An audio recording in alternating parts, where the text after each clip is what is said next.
shores and woodlands of the north, it's history of copper mines and iron ore, the Great Lakes fishery. To the farmlands of the southern counties we'll look around, my friend, at all that waits the sportsman in the state of Michigan. And sometimes when the moon brings out the diamonds in the snow, and the stillness of the forest lies encased in Arctic cold, the wind might whisper through the trees, listen if you can, it tells you of their beauty in the state of Michigan. Hi there, come on in. January has ended up to be a very stormy month. This week's snow in the lower peninsula preceded several feet of snow in the upper peninsula. The winds have blown from every direction, creating ice flows on the bigger bodies of water. I'll have details in the guide's report. I'm Zachary Trost. And I'm Fred Trost. This past week I helped Tim Hayes get that big moose up on his swiveling pedestal. By golly, it worked, and it's a magnificent mount. This update and more coming your way on this, the Thursday, January 29th, 2004 edition of the Practical Sportsman. Stay tuned.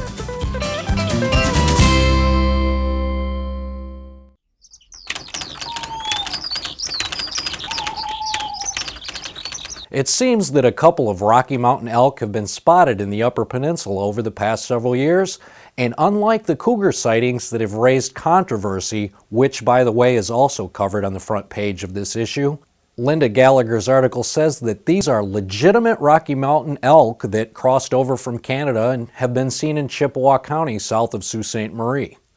DNR wildlife biologist Rex Ainsley says, "We've confirmed reports of at least one cow elk, including a cow wearing a radio collar that my daughter and I saw and took photos of." The photo of the cow elk in the Michigan Outdoor News is credited to Linda Gallagher, but Rex Ainsley goes on to say, "We aren't sure exactly how many elk are in the area, but we think there might be 3 altogether, including unconfirmed reports of a bull in the Dafter area." Where did these Rocky Mountain elk come from? Well, while you look at this file footage of Michigan's elk, I'll tell you what Linda Gallagher explained in her article.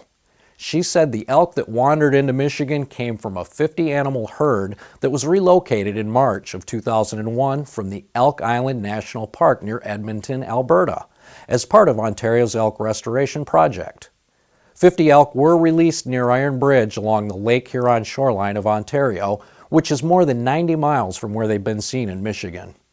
Rex Ainsley says it's not that far when you island hop, and that's apparently what these elk did.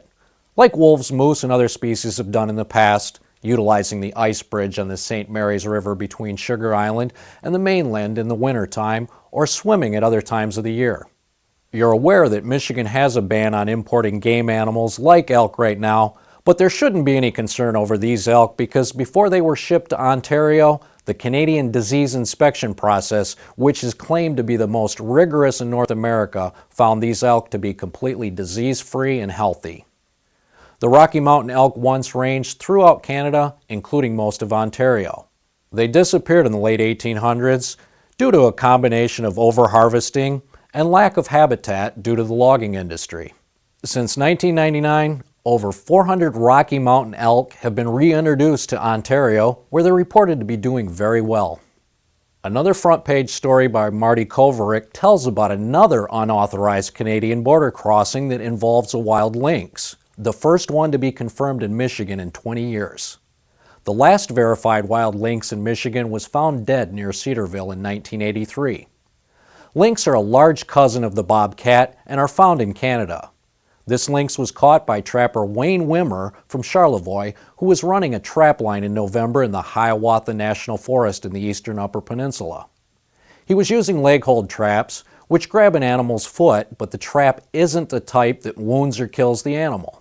Wayne called the DNR, and when biologist Bob Aldrich came to the scene, he said, "Only the toes were caught in the trap, and it looked like it could have pulled free if it had tried hard enough."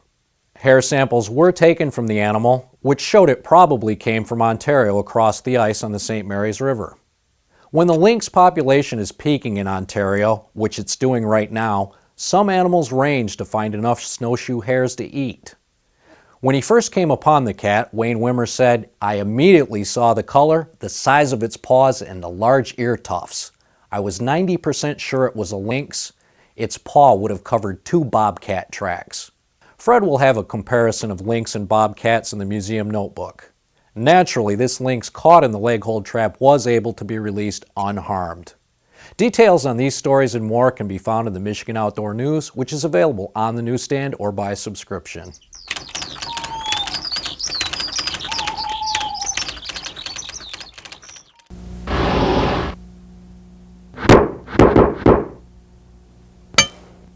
I think everybody has laughed at presidential candidate Howard Dean's "I had a scream" speech. Well, in the politics of the outdoors, we recently heard a statement from an outdoor politician that made many sportsmen want to scream.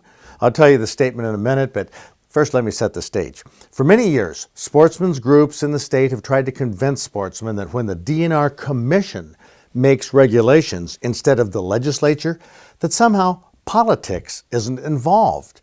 Well, 2 weeks ago, I pointed out how the political strings are really pulled when it comes to the DNR Commission. Now we have this headline in the Michigan Outdoor News: diverse members are added to the Natural Resources Commission. Actually, nobody was added, but 2 DNR commissioners were replaced.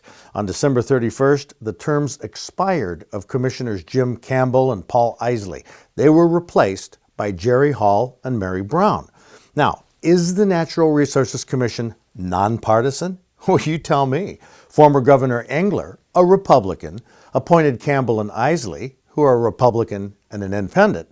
Governor Granholm, a Democrat, appointed in their places Hall and Brown, a Democrat and a Democrat. So what do hunting and fishing decisions have to do with politics and political parties? Well, you tell me, because I don't know. Jerry Hall is retired. He was the business manager of the Construction Laborers Union, and he says he's an avid upland game hunter. He likes turkey hunting and deer. He enjoys fishing too, but says, "I admit I'm an amateur when it comes to fishing." Mary Brown is a retired state representative who was voted Conservationist of the Year by the Sierra Club. She says, "I'm not a hunter, but I'm not opposed to hunting. We have to manage our resources for hunting, but we have to manage them for other reasons too. There may be areas that need to be closed to hunting for a period of time because of habitat issues. For instance, what damage is being done to the habitat when you drag a deer out of the woods?" You heard it right. A newly appointed outdoor politician said that areas might have to be closed to hunting in Michigan because of the habitat damage from dragging deer out of the woods. And once we close hunting areas in Michigan because of deer dragging damage, you know what we're going to do? We're going to close areas in New Hampshire, South Carolina, Arizona, New Mexico, California, Texas, New York, South Dakota, Oregon, Washington, and Washington, D.C. Ah! Oh, sorry. I got a little carried away.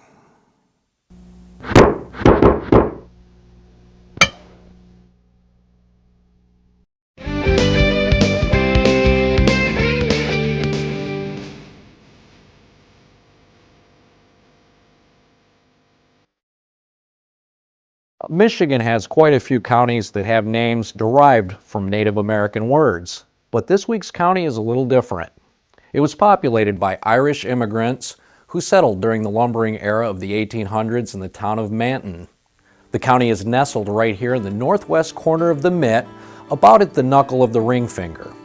It's Wexford County, organized in 1869 and named after a county in the settlers' native Ireland.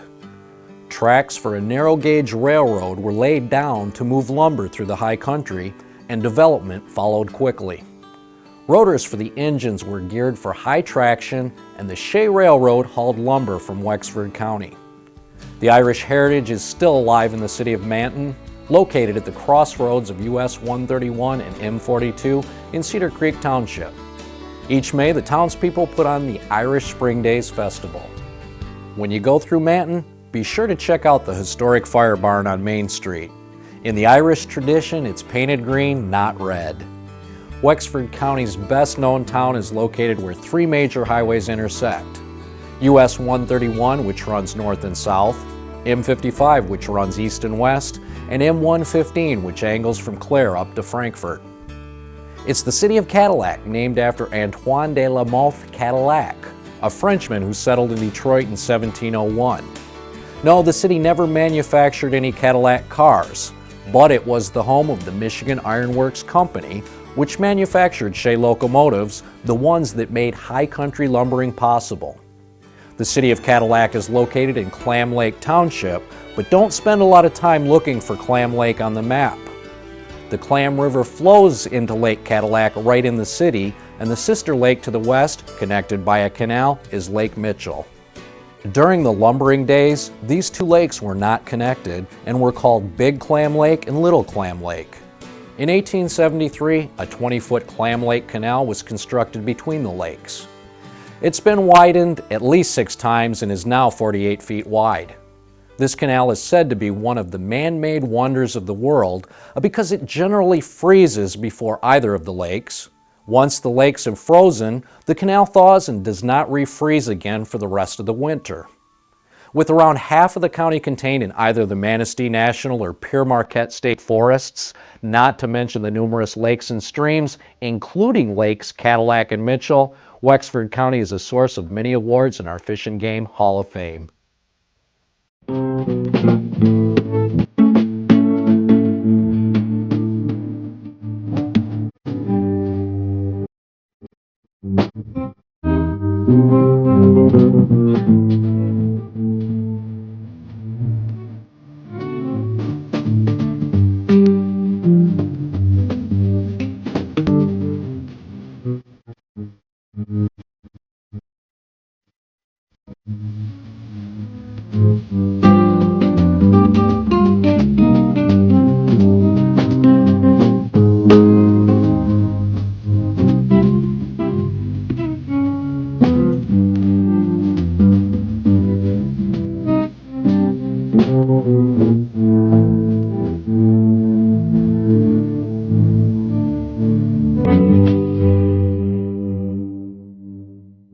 County we'll be featuring on the next Fish and Game Hall of Fame is going to be Hillsdale County.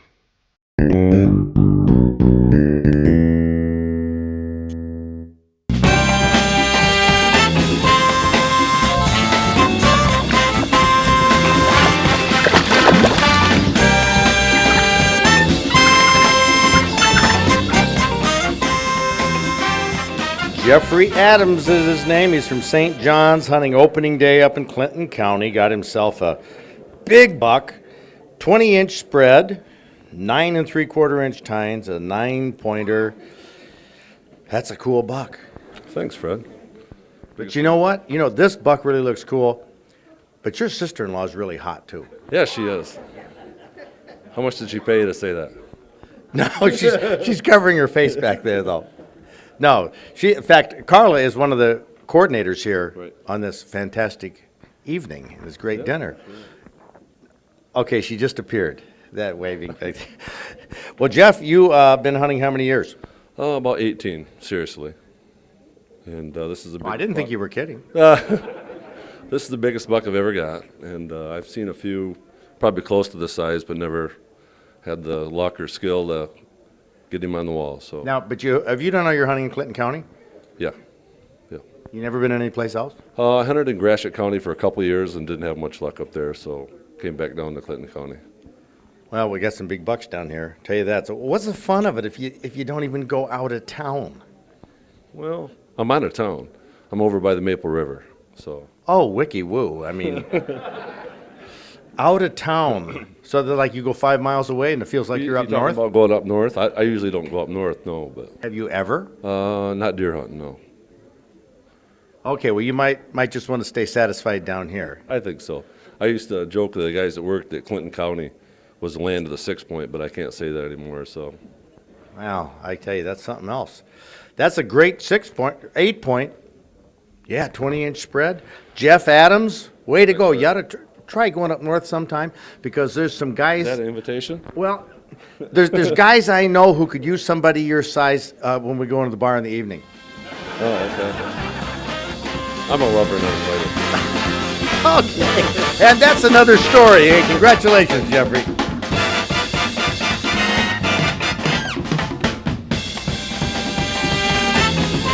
This is Aaron Dahlman from Spring Lake. How old are you, Aaron? 8. 8, and you are, let's see, a bobcat in the Scouts? No. Well, now hold it. Move that fish down a second. This says bobcat right there. Yeah, but I'm in a bear. Oh, the bear. Okay, that's your badge right there for the bear. And that's bobcat. Yeah, But that's bobcat. since I went in bears for my first year, I have to learn my bobcat, and then I go to my bear to get my bear, which I just earned over here. Very good. We want to cover that. That's pretty cool. I mean, Scouts is cool. Camping out and all, that's a lot of fun. And fishing, of course. You're a big champion. You got a brown trout that's 25 inches long. Yeah. Ice fishing on a tip-up. That's very hard to do. What makes it so hard? Well, when you're trying to pull them up, the line keeps burning through your hands when it's coming. As soon as you get it up to the hole, it starts going back down. Wasn't that fun? Yeah. Now, do you wear gloves? Sometimes. Yeah, that might help. Well, that's pretty cool, though. You got this at the end of the year, December Yeah. 31st. Yeah. So you're a bear, a bobcat, and a brown trout. Way to go. Aaron Dahlman from Spring Lake, my man.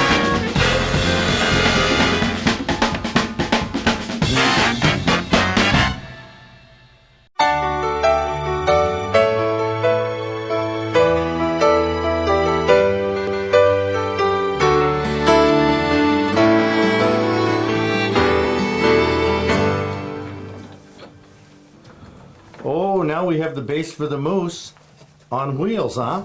And now we have the bracket right here. And this is where the moose is going to go, huh? That's where the moose is going to go, and that was quite a design problem in itself because of the weight and the angle that I wanted the moose to be. Ugh. How much does this sucker weigh? Well, your guess is as good as mine. Whoa. Oh, yeah. Now,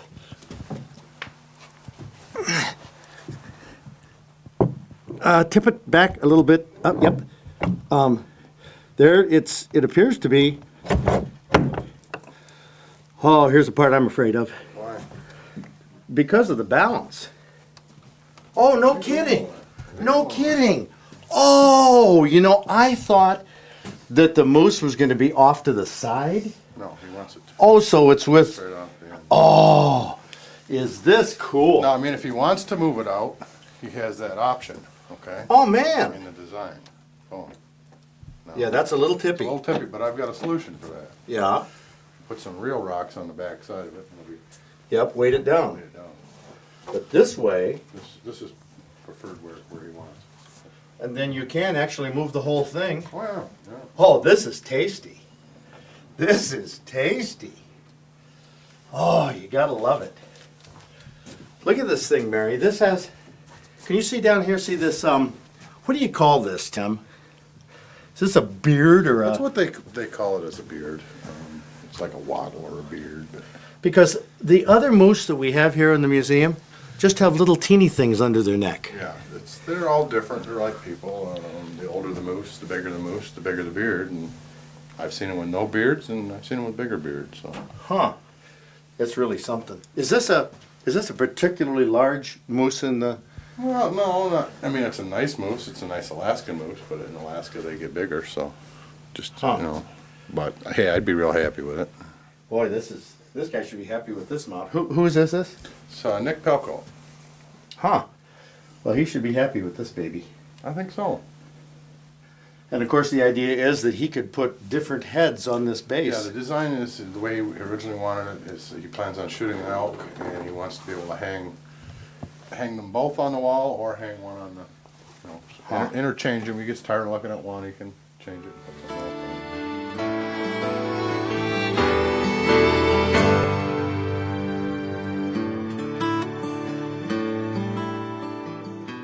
At the other end of the museum here from Tim's workshop is our predator display. We have rugs and full mounts. And here we have the bobcat.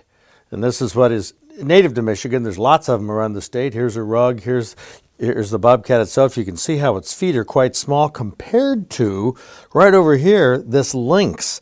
I mean, the size of the foot of a lynx is at least, well, it looks like 4 times as big as the foot on a bobcat. They both have little dark spots on the tails. They look similar, except the lynx is a lot larger and it has the tufts on the ears.